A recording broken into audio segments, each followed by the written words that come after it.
Thank you so much for those wonderful presentations. Before I introduce our final speaker, I just wanted to take a minute to thank all of you for participating in this inaugural summit, which is such a great event for the university. Please tell your friends, family, associates that Niagara University offers a BS marketing degree with a focus in food and consumer packaged goods marketing. We are one of only 4 such programs in the United States, and we think ours is the best, too. I'd like to thank the board members who have worked so hard to make this event the success that it is. Thank you so much for your hard work. Please join the Food Marketing Center of Excellence. There's an application form in your conference packet and also online. There are 2 upcoming breakfast summits, one October 12th concerning food safety and the FDA Food Safety Modernization Act, and November 9th there's a breakfast meeting on innovation and commercialization. Finally, I'd like to thank our wonderful and outstanding students who we're so proud of and for all their help today. Finally, it's my pleasure to introduce Mr. Robert Castellani, an outstanding food marketing executive and a great friend of Niagara University.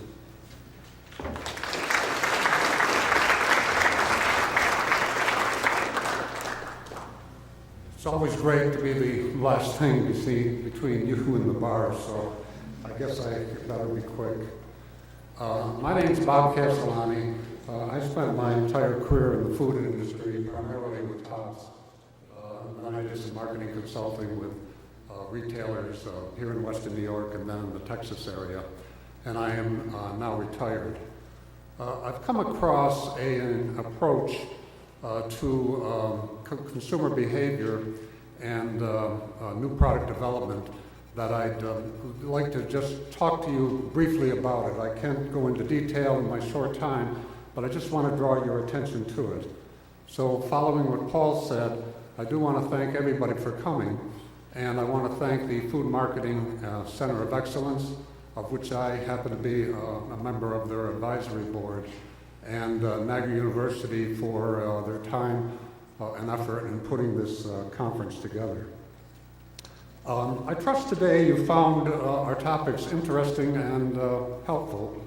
A lot of good ideas came out. Innovation, as we know, and new products and services are really an engine of growth. Without continual improvement and innovation, you become stale, you become irrelevant. So it's something that's really needed. You heard today a lot of good ideas to achieve that growth, and as Paul said, we're planning some further sessions, not this long, later in the year. And at one of those sessions, the topic I want to talk briefly about, I think it would be interesting to you, and I think it would be a good topic to discuss further. Every year, manufacturers, suppliers introduce a whole lot of new items. I think Nielsen indicated in recent years it's upwards of 25,000 new items or so per year, which is phenomenal.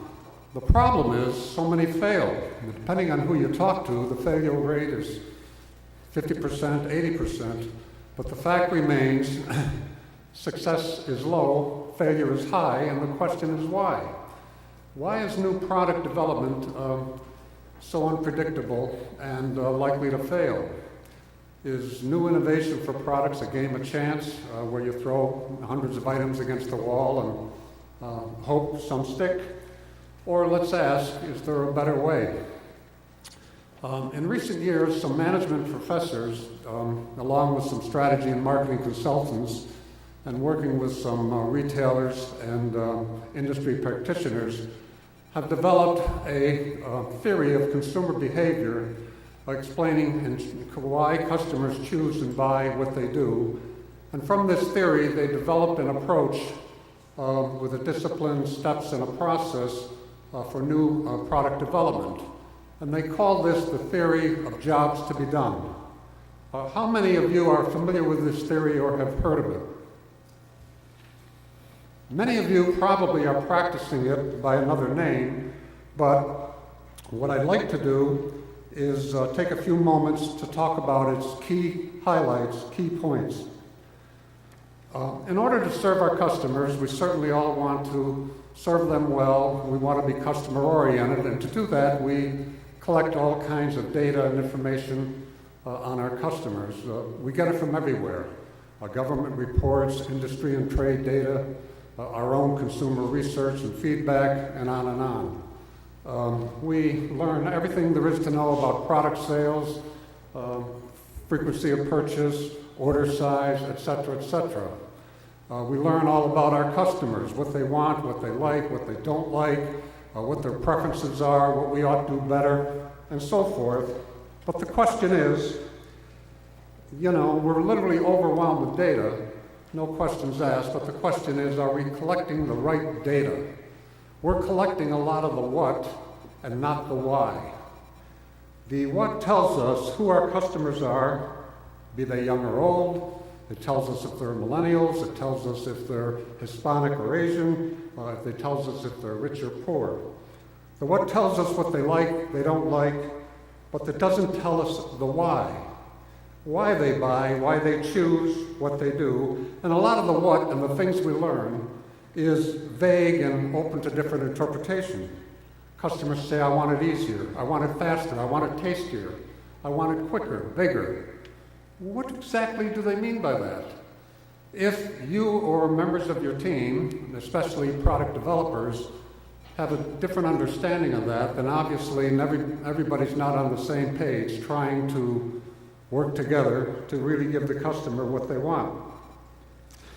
The jobs to be done theory adds a richness and fullness to a lot of the data that we have. No one's saying throw out what you do, but what it does, it builds on that, and it adds a lot of richness and more insights to the way we use the data that we gather to profile our customers.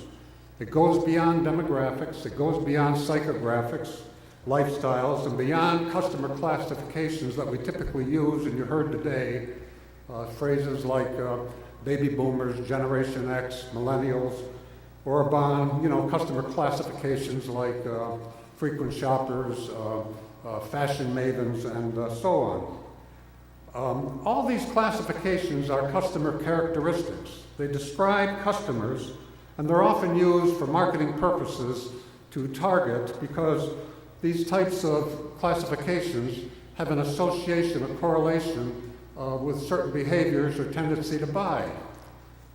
So there's correlation there, but as you know, correlation is not causation.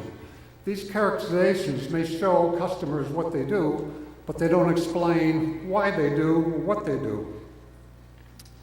The job to be done approach is a focus on the job, not the customer. It's a focus on the job and the circumstances, and not the customer or the product.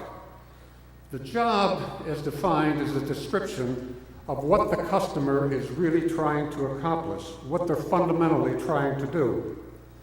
Customers want to make some sort of progress or solve some problem that arises day to day or somewhere in their lives. The job describes what they want to do. Customers consider their alternatives, look around, and then pick the product or service that they think best will help them solve their problem. Customers can tell you what they want, they can tell you what they like, they can tell you what they dislike, they can tell you their problems, they can tell you their struggles, they can tell you all about themselves, but what they can't tell you is the solution. That's not their job. That's your job. That's the company's job. Now, this is not to say you shouldn't listen to customers. It doesn't say you shouldn't hear what they're saying. But under the job's approach and its process, these aren't necessarily the best inputs for new product development. To quote that famous remark we've all heard about attributed to Henry Ford, if I would have asked my customers what they wanted, they would have said a faster horse. So, nobody asked for a microwave, for example, but someone figured out a job to be done and came up with a solution, the solution being the microwave. There was a job to be done, reheating leftovers, so you don't have to use other pans or dishes, or a job of defrosting a frozen item. And the fact that the microwave did it quickly was an added plus. The job doesn't change. The job is stable. Think about it. Job can remain the same over years. Julius Caesar had the same job Abraham Lincoln did, how to get a message to one of my governors in some far-off territory. Okay? Caesar had to use a chariot and horse. Lincoln the telegraph. Today we use what? Text or email. Solutions change, jobs the same. Think about when you target millennials because you think that's your target. Well, what about all the baby boomers, Generation Xers that have the same job? Jobs cross boundaries. The same job is consistent. It's stable. Now, you may be thinking, Bob, you're telling me nothing new. Before we do anything, as you've heard, we collect a lot of our customer wants. We've got a good handle on what they like, don't like. We know what they want, and, besides, we've been pretty successful. To that I say, great, good for you, no problem. But I say, without the discipline and process of the jobs approach, you may not be capturing the full value of all your learning, which means you're still leaving something on the table. The needs-based approach, a lot of which we've heard, is very similar in many ways to the jobs-based approach, but they're not quite the same. For example, think of the responses and the direction that it might lead you in were you to ask these two questions. Ask the question, what do you need? Think of the response and the way you may guide you. And ask a question, what are you trying to do? You'll probably get a different response and a different sense of direction. Use the need, use the wants to uncover the job and figure out what's trying to be done and figure out how customers measure success and so forth. Now, the jobs to be done is not a savior for everything. It's not perfect, but it does help. The job to be done approach tells a whole lot of neat little things that you might not otherwise learn or capture in the way you're organizing and capturing your data. For example, the jobs approach tells you what info to best capture to customers, and very importantly, how to put it in a statement that it's clear and meaningful to everybody that is working on the project. It tells you how to better organize, and very importantly, how to prioritize the inputs that you get and to use it in a better way for innovation. It can show you who your competitors are, who they really are, and you may discover the market is very different what you think it is. You'll see there might be emotional or social features of the job that you ought to be considering that you might not otherwise do. In sum, it does that and more. How it does all this, I can't explain in 10 or 15 minutes, but hopefully I've whet your appetite on this that you'll want to know more. Companies like General Mills, Netflix, Johnson & Johnson, Procter & Gamble have used this jobs to be done approach. In fact, A.G. Lafley, a former chairman and CEO of Procter & Gamble, has made the comment that since we started using jobs to be done approach, our success rate has gone from around 20% to around 50%. Arm & Hammer's used it in their product development processes. They've discovered jobs that their baking soda is a good solution for, and in fact, whether you realize it or not, that little orange box on the grocery shelves now represents 10% or less of their total sales. So the test is whether this thing called jobs to be done works better than traditional approaches, and as I've said to you, in many cases, it does. Is it perfect? Will it guarantee success? The answer, of course, is no. We haven't got to the stage yet where new product innovation is a paint-by-the-numbers approach. But the jobs to be done concept and approach, its discipline and steps, and all that goes with it, is one more attempt to advance our learning and knowledge of how to be better at new product development. The goal is, let's not try and be perfect, let's work to increase the odds. So enough of this jobs to be done, but to get a better idea, I want to mention a couple of recent books, easily accessible, Amazon or Barnes & Noble, and Amazon to this crowd is probably a dirty word, but one book appropriately entitled, and these are recent books, Jobs to be Done, is by Anthony Ulwick, last name is spelled Ulwick, and the other book is one by Clayton Christensen and some other authors. Christensen is Kristen, T-E-N-S-E-N at the end, called Competing Against Luck, The Story of Innovation and Customer Choice. And these books, if you're further interested, have all kinds of additional references and so forth. I think they're worth a read, and it may not change a lot what you do, but I think it will certainly add to what you do. So, speaking of jobs, I'm supposed to stay within 15 minutes, so let me wind up and conclude. And as I said, there's going to be the race to the bar, and I don't want to be in the way. Upcoming, as you've heard, we're going to have a couple more of these sessions, and I would ask that you look for information concerning them. And on one of these sessions, as I said, the jobs to be done topic would be a worthwhile endeavor. And I also want to mention that even with jobs to be done, and even if you have the perfect solution, there's still other things that you've got to consider, other marketing and branding issues that could be good topics that we could add to our agenda. Other topics, I mean, you've got other issues. How do I take it to market in an effective and cost-efficient way? What brand do I use? The one I have now, or do I need a new brand? Do I need new channels of distribution? How do I best position and promote this product? You've heard some discussion today. And do I need a new business model? Do I have the right team structures, the organization set up properly? So a lot of good marketing and branding issues we can always discuss. The food marketing program here is a new one here, and we're literally a startup. We're one of 4 schools with a similar type program in the country, and our recruiting and awareness as we grow, NU is looking to make this program a major part of their curriculum.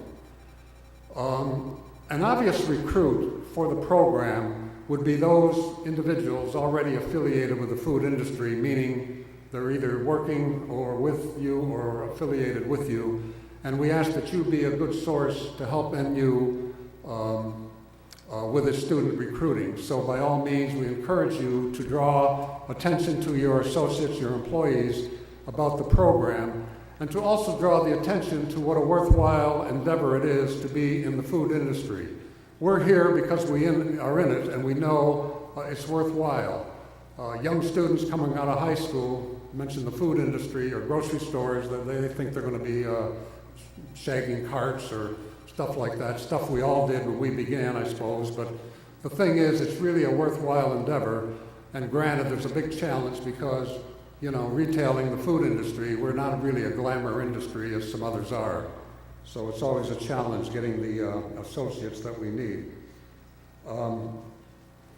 I had, before I go, one final tip for those of you in new product development, and let me mention it to you. And I always mention this to a lot of people I sometimes address. I've talked about words that are vague, and speaking of words that are vague, let me suggest to you, be sure you use the word strategy, okay? Strategy, remember that word, because no one really knows how to define it. You ask 10 people what it means, you get 10 different answers. So don't call it new product development, don't call it new product innovation, call it a new strategic investment. Make sure you get that word strategic in there, because that'll get you over a couple hurdles in the company. The hurdle with finance and operations, because your finance guy hears strategic, he thinks, oh, damn, big dollars. Your operations guy goes, crap, one more big project on my plate, but your CEO is gonna love it, okay? He'll think it sounds good, sounds like your thinking's good, and besides, strategy is always a good word to talk to the board about. So that's the tip for you developers. So let me conclude, let me end. For those that aren't members of the Food Marketing Center of Excellence, I certainly ask that you join. Membership brings value to networking like this, access to professors, student recruiting, interns, and we ask that you look at the program that Niagara is producing here, because we truly feel that NU is producing students, graduates with the skills and capabilities that you look for when you employ young new hires. So thank you for coming. Let's go drink.